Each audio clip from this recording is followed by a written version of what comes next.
Radcliffe in the London Marathon. You're running so well. What do you think about we start a vegan running club solely dedicated to you go out there and do the legwork in terms of the running. Peter did the admin work to get the club affiliated and all the paperwork.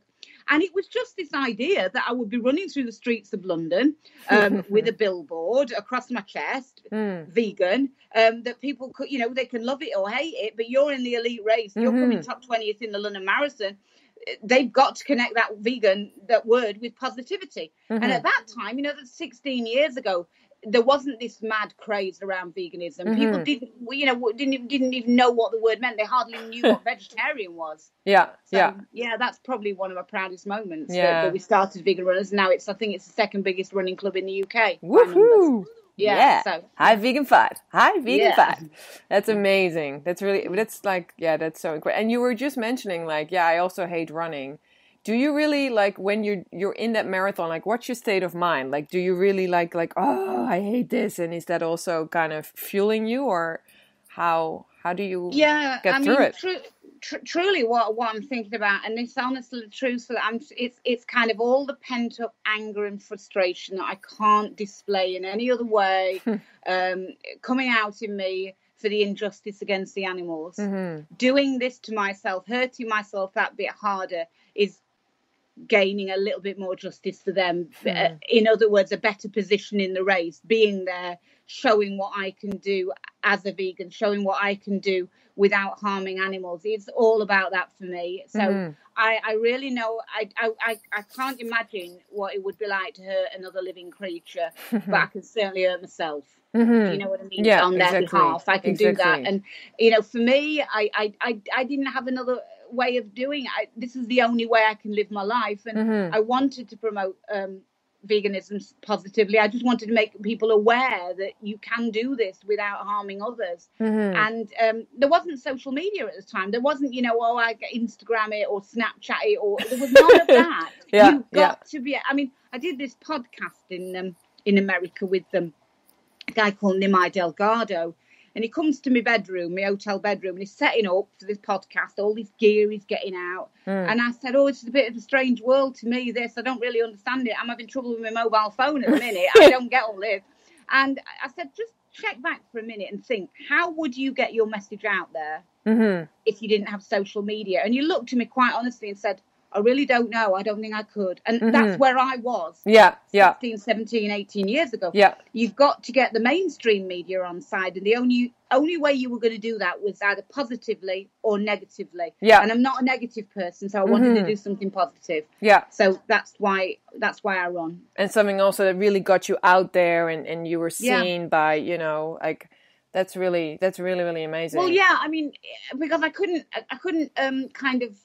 connect with people individually. I couldn't go to 100 people and individually convince them to go vegan. But what you could do is actions speak louder than words. And whether you are familiar with this or you don't agree with veganism, or, you can't deny the fact that I've just beat you. Exactly. And I've just won that race. And not only have I run that race, I've beat all the men in it too.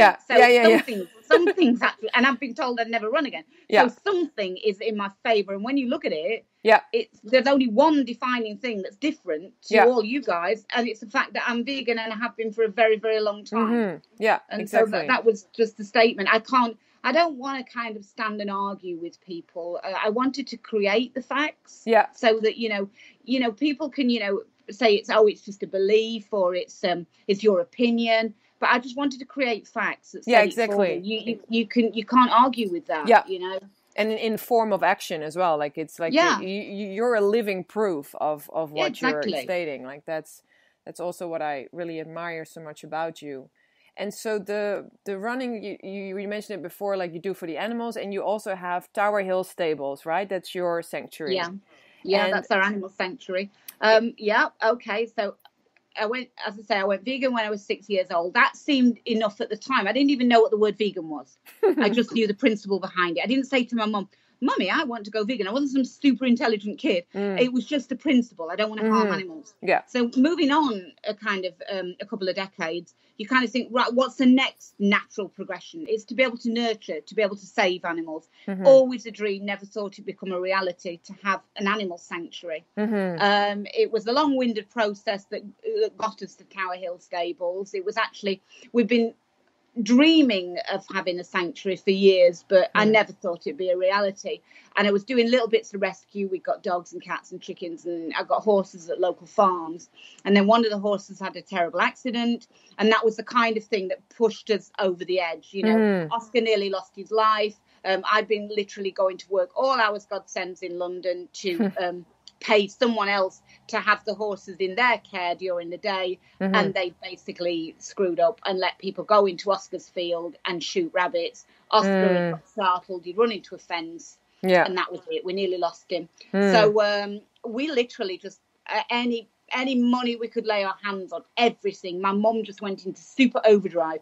She's like got more mortgages than Santander Bank. I mean, she literally she sold everything from her engagement ring to a piano, everything to get the money together. All my elderly relatives. I do tell a story that I had a great aunt. She was 98 years old, Auntie Nancy, and my mum said to her, there's the chance Fiona can get a sanctuary, just a chance.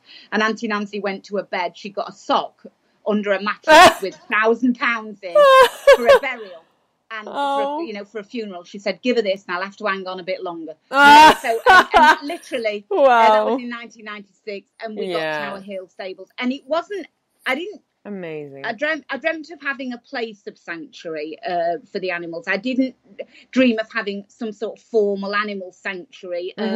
So it was a place where the animals that I had already rescued could find sanctuary. And that was great. Oscar, 3 days after I got the keys to Tower Hill Stables, Oscar came home and he lived there happily for 2 years. But moving on from that, it wasn't enough. I mean, it was like, now I can go into full-scale overdrive rescue, but it's not big enough. So I started to kind of rent land and keep animals, off site, and the requests were coming thick and fast, and I could help farm animals. I've not been able to do that previously. You can't put a pig on livery at a horse stables. You can't do that. So that was at the point, a couple of years after getting Tower Hill, a little bit longer perhaps, I thought, I've got to do something else. In the meantime, I joined the fire brigade.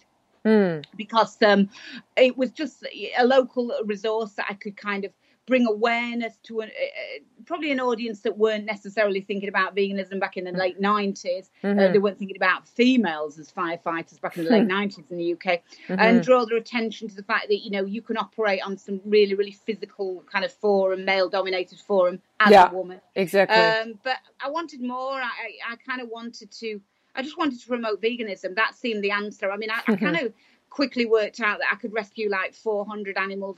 If I got the room, I could take 4,000, but it's not addressing the reason. It's not addressing the cause that they need rescuing. And that's what I kind of then moved into the running. But now at the sanctuary, we've got like 600 animals. It's still predominantly what I do every day is care for them. We've got 106 horses. Wow. I've got 150 pigs, 100 sheep. 50 odd cows. It's a big operation to look after. And do you have volunteers working for you, Fiona, at all, or I have volunteers, non-regular volunteers, people that come when they can to help. But very often people are so stretched anyway in their own resources. They've got jobs to go to. So fundamentally, it's pretty much me and my partner that put in all the care.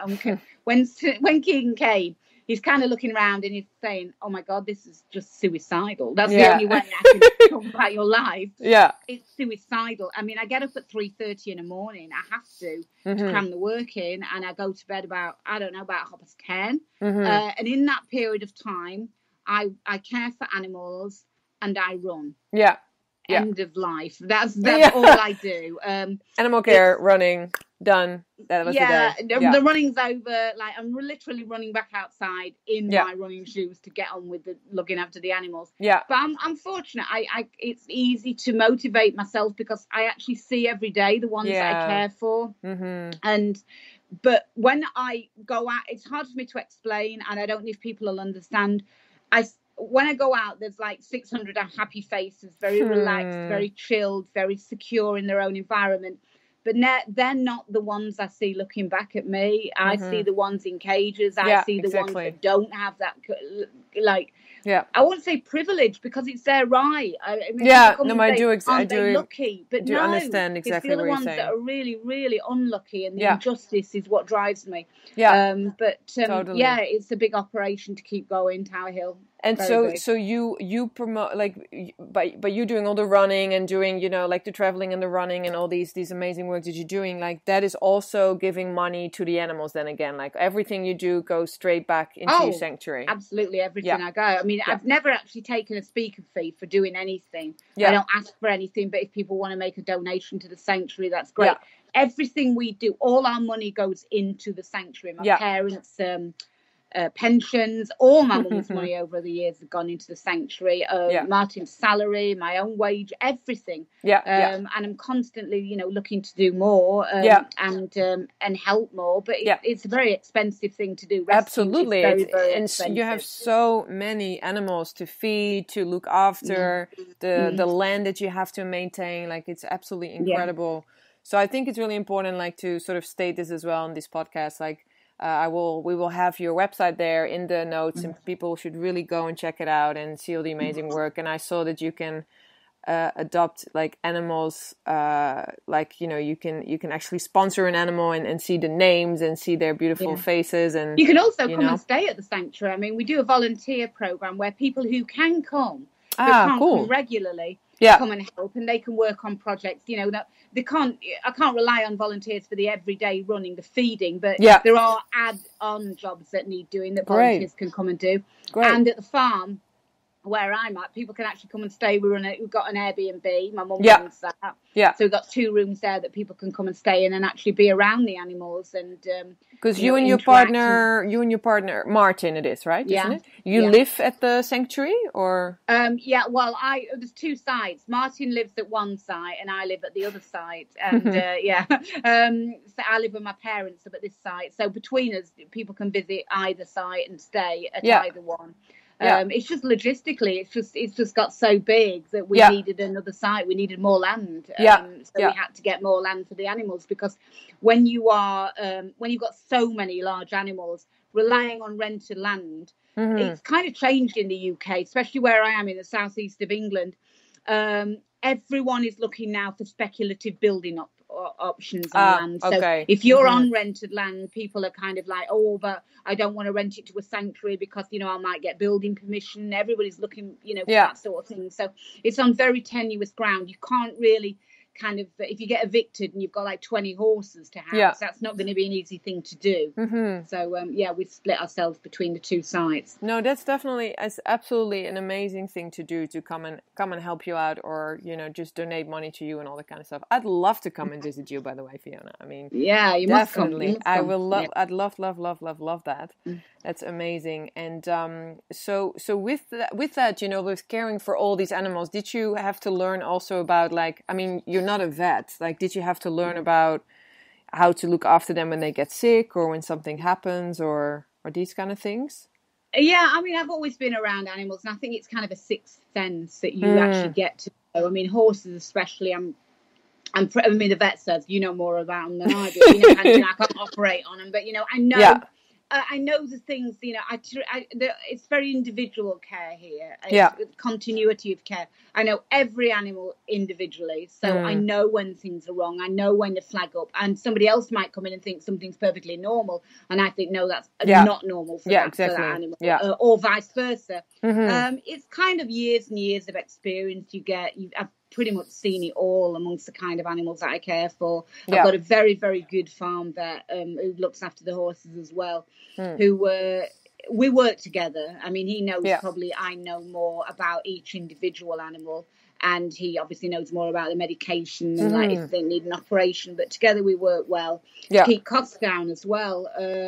So it's just years and years of experience. I've never done anything else really all my life, but look after animals. What I love doing. Yeah, exactly.